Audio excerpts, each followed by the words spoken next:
Value ഇൻവെസ്റ്റിംഗിന്റെ പിതാവെന്നറിയപ്പെടുന്ന Benjamin Graham വിഭാവനം ചെയ്ത margin of safety എന്ന ആശയം ഇന്നും നിക്ഷേപക ലോകത്തെ അടിസ്ഥാന പ്രമാണമാണ്. സാക്ഷാൽ വാറൻ ബഫറ്റിനെ പോലുള്ള അധികായന്മാരുടെ ഗുരു എന്ന നിലയിലും അദ്ദേഹം ബഹുമാനിക്കപ്പെടുന്നു. വിപണിയിലെ താൽക്കാലിക തരംഗങ്ങൾക്കും ആവേശങ്ങൾക്കും പിന്നാലെ പോകാതെ തികഞ്ഞ അച്ചടക്കത്തോടെ നിക്ഷേപം നടത്താൻ ആഗ്രഹിക്കുന്നവർക്കായി ഗ്രഹാം ചില മാനദണ്ഡങ്ങൾ മുന്നോട്ട് വെച്ചിട്ടുണ്ട്. ഇതിനെയാണ് ഡിഫൻസീവ് ഇൻവെസ്റ്റർ ടെസ്റ്റ് എന്ന് വിളിക്കുന്നത്. ഈ മാനദണ്ഡങ്ങൾ പ്രകാരം വളരെ ചെറിയ കമ്പനികളെ ഒഴിവാക്കി മികച്ച വിറ്റുവരവുള്ള വലിയ സ്ഥാപനങ്ങളെ വേണം തിരഞ്ഞെടുക്കാൻ. ഒരു വ്യവസായ സ്ഥാപനമാണെങ്കിൽ അതിന്റെ ബാധ്യതകളെക്കാൾ കുറഞ്ഞത് ഇരട്ടി ആസ്തിയെങ്കിലും കൈവശം ഉണ്ടാകണമെന്നത് സാമ്പത്തിക ഭദ്രതയുടെ അടയാളമായി അദ്ദേഹം കണക്കാക്കുന്നു. കേവലം ലാഭത്തിലാണോ എന്ന് മാത്രം നോക്കാതെ കഴിഞ്ഞ 10 വർഷമായി കമ്പനി സ്ഥിരമായി ലാഭം രേഖപ്പെടുത്തുന്നുണ്ടെന്നും ചുരുങ്ങിയത് 20 വർഷമെങ്കിലും മുടങ്ങാതെ ലാഭവിഹിതം നൽകുന്നുണ്ട് എന്നതും ഉറപ്പുവരുത്തണം.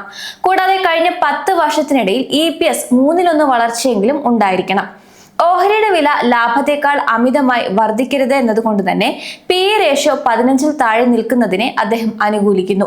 അതുപോലെ ഓഹരി വില ബുക്ക് വാല്യൂവിന്റെ 1.5 മടങ്ങിൽ കൂടാൻ പാടില്ല.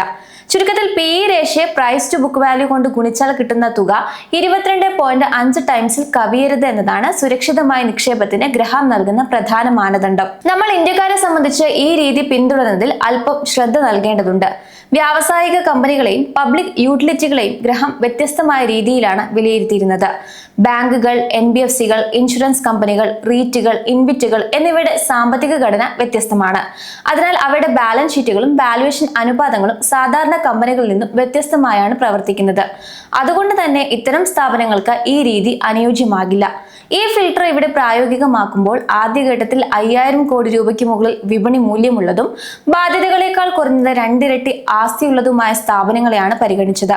ഒപ്പം ലാഭത്തിൽ തുടരുന്ന PE റേഷ്യോ 15-ൽ താഴെയും പ്രൈസ് ടു ബുക്ക് വാല്യൂ 1.5-ൽ താഴെയുമായിട്ടുള്ള കമ്പനികളെയും ഉൾപ്പെടുത്തിയിട്ടുണ്ട്.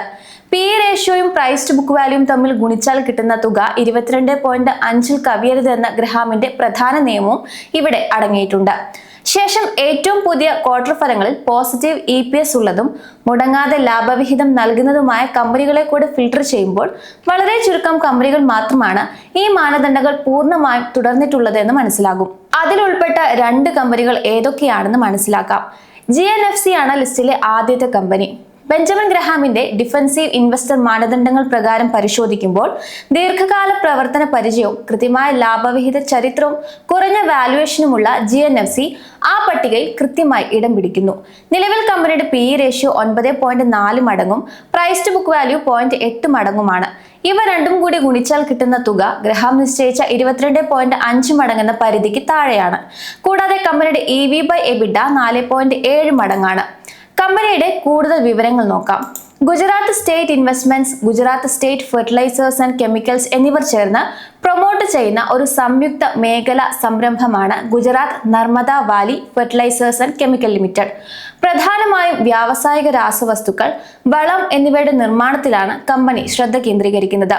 കൂടാതെ IT സേവന രംഗത്തും കമ്പനിക്ക് ചെറിയ സാന്നിധ്യമുണ്ട്. കെമിക്കൽ വിഭാഗത്തിൽ വൈവിധ്യമാർന്ന ബൾക്ക് കെമിക്കലുകളുടെ ഒരു വലിയ നിര തന്നെ കമ്പനിക്കുണ്ട്. സ്പെഷ്യാലിറ്റി കെമിക്കലുകളുടെ നിർമ്മാണത്തിനും മറ്റ് വ്യാവസായിക ഉൽപ്പന്നങ്ങൾക്കും അസംസ്കൃത വസ്തുക്കളായി ഇവ വ്യാപകമായി ഉപയോഗിക്കപ്പെടുന്നു. വിൽപ്പനയിൽ നേരിയ കുറവുണ്ടായെങ്കിലും 2026 സാമ്പത്തിക വർഷം മികച്ച ലാഭത്തോടെയാണ് GNFC അവസാനിപ്പിച്ചിരിക്കുന്നത്. കമ്പനിയുടെ ഏകീകൃത വിൽപ്പന മുൻ വർഷത്തെ അപേക്ഷിച്ച് 1.5% കുറഞ്ഞ് 7773 കോടി രൂപയായി എത്തിയപ്പോൾ അറ്റാദായം 35.1% വർദ്ധിച്ച് 808 കോടി രൂപയായി ഉയർന്നിട്ടുണ്ട്. പ്രത്യേകിച്ച് മാർച്ച് പാദത്തിൽ കമ്പനി മികച്ച പ്രകടനം കാഴ്ചവെച്ചിട്ടുണ്ട്. വിൽപ്പന 7.4% വർദ്ധിച്ച് 2208 കോടി രൂപയായും ലാഭം 87% വർദ്ധിച്ച് 396 കോടി രൂപയായും ഉയർന്നു. രാസവസ്തുക്കളുടെ വിപണിയിലുണ്ടായ മുന്നേറ്റമാണ് ഈ വളർച്ചയ്ക്ക് പ്രധാന കാരണമായത്. ഈ പാദത്തിൽ ഉൽപ്പന്നങ്ങളുടെ വിലയിലുണ്ടായ വർധനവ് ഗുണകരമായെന്ന് മാനേജ്മെന്റ് വിലയിരുത്തിയിട്ടുണ്ട്. പ്രധാനമായും toluene di isocyanate, ammonium nitrate, technical grade urea എന്നിവ വിൽപ്പന ലാഭം വർദ്ധിപ്പിച്ചു. എന്നാൽ വളം നിർമ്മാണ മേഖല ഇപ്പോഴും പ്രതിസന്ധിയിലാണ്. യൂറിയയുടെ നിശ്ചിത ചെലവുകളിലെ പരിഷ്കരണവും ഊർജ്ജ ഉപയോഗ മാനദണ്ഡങ്ങളിലെ മാറ്റങ്ങളും നടപ്പിലാകാൻ വൈകുന്നതാണ് ഇതിന് കാരണം. അസംസ്കൃത വസ്തുക്കളുടെ വിലയിലുണ്ടാകുന്ന ചാഞ്ചാട്ടം കമ്പനിക്കൊരു വെല്ലുവിളി തന്നെയാണ്. വാതക വില ഉയർന്നതിനാൽ മെഥനോൾ ഉൽപാദനം ഇപ്പോൾ ലാഭകരമല്ല. അതിനാൽ അസറ്റിക് ആസിഡ് നിർമ്മാണത്തിനായി മെഥനോൾ പുറത്തുനിന്ന് വാങ്ങണോ അതോ എഥൈൽ അസറ്റൈറ്റിനായി നേരിട്ട് അസറ്റിക് ആസിഡ് തന്നെ വാങ്ങണോ എന്ന കാര്യത്തിൽ കമ്പനി ആലോചനകൾ നടത്തി വരികയാണ്. കമ്പനിയുടെ പ്രധാന മൂലധന നിക്ഷേപ പദ്ധതികളിൽ ഒന്നായ അമോണിയ വിപുലീകരണം, weak nitric acid, ammonium nitrate melt എന്നിവ ഉൾപ്പെടുന്നുണ്ട്. ഈ പദ്ധതികൾ ഭൂരിഭാഗവും കൃത്യസമയത്ത് തന്നെ മുന്നേറുന്നുണ്ടെങ്കിലും വീക്ക് നൈട്രിക് ആസിഡ് പദ്ധതിയിൽ ഏകദേശം 2.5 മാസത്തെ കാലതാമസം നേരിട്ടിട്ടുണ്ട്. കൽക്കരി അധിഷ്ഠിത ക്യാപ്റ്റീവ് പവർ പ്രൊജക്ട് 2026 ജൂണിൽ പ്രവർത്തന സജ്ജമാകുമെന്നും ഓഗസ്റ്റിലെ ടെസ്റ്റ് റണ്ണിന് ശേഷം പൂർണ്ണ തോതിൽ ലഭ്യമാകുമെന്നും പ്രതീക്ഷിക്കുന്നുണ്ട്. കഴിഞ്ഞ ഒരു വർഷത്തിനിടയിൽ GNFC ഓഹരി വിലയിൽ 6.6% ഇടിവാണ് രേഖപ്പെടുത്തിയിരിക്കുന്നത്. നിക്ഷേപകരെ സംബന്ധിച്ച് ഓഹരി വിലയിൽ ഉണ്ടായിട്ടുള്ള ഈ കുറവ് വാല്യുവേഷൻ കൂടുതൽ ആകർഷകമാക്കുന്നുണ്ടെങ്കിലും വിപണിയിലെ താൽക്കാലിക തളർച്ചയായും ഇതിനെ കാണാവുന്നതാണ്. രണ്ടാമത്തെ കമ്പനി KRBL ആണ്. ബെഞ്ചമിൻ ഗ്രഹാമിന്റെ ഡിഫൻസീവ് സ്ക്രീൻ മാനദണ്ഡങ്ങൾ പ്രകാരം പരിശോധിക്കുമ്പോൾ ഉപഭോക്താക്കളുമായി നേരിട്ട് ബന്ധമുള്ള സുസ്ഥിരമായ ബിസിനസ്സും കൃത്യമായ ലാഭവിഹിത ചരിത്രവും മിതമായ വാല്യുവേഷനുമുള്ള KRBL നിക്ഷേപത്തിന് അനുയോജ്യമായ ഒരു പഴയകാല കമ്പനിയുടെ എല്ലാ ലക്ഷണങ്ങളും കാണിച്ചിട്ടുണ്ട്. നിലവിൽ കമ്പനിയുടെ PE റേഷ്യോ 12.6 മടങ്ങും പ്രൈസ് ടു ബുക്ക് വാല്യൂ 1.4 മടങ്ങുമാണ്. ഇവ തമ്മിൽ ഗുണിച്ചാൽ കിട്ടുന്ന ഗ്രഹാം നിശ്ചയിച്ച 22.5 മടങ്ങിന് താഴെയാണ്. കമ്പനിയുടെ EV/EBITDA 8.4 മടങ്ങാണ്. ഇത് കഴിഞ്ഞ 5 വർഷത്തെ ശരാശരിയായ 8.4 ഒപ്പമാണ് നിൽക്കുന്നത്. കൂടാതെ കമ്പനിയുടെ ROCE 15.2%, ROE 11.7% തുടരുന്നുണ്ട്. ചുരുക്കത്തിൽ ഗ്രഹാമിന്റെ സുരക്ഷിത നിക്ഷേപ സങ്കല്പങ്ങളോട് ചേർന്ന് നിൽക്കുന്ന സാമ്പത്തിക സ്ഥിതിയാണ് കമ്പനി നിലവിൽ കാഴ്ചവെക്കുന്നത്. ലോകത്തിലെ മുൻനിര ബസുമതി അരി ഉൽപാദകരാണ് KRBL. വിത്ത് വികസിപ്പിക്കൽ, കരാർ കൃഷി, നെല്ല് സംഭരണം, സംസ്കരണം, പാക്കേജിംഗ്, ബ്രാൻഡിംഗ്, വിപണനം എന്നിങ്ങനെ ബസുമതി മൂല്യ ശൃംഖലയുടെ എല്ലാ തലങ്ങളിലും കമ്പനിക്ക് നേരിട്ട് സാന്നിധ്യമുണ്ട്.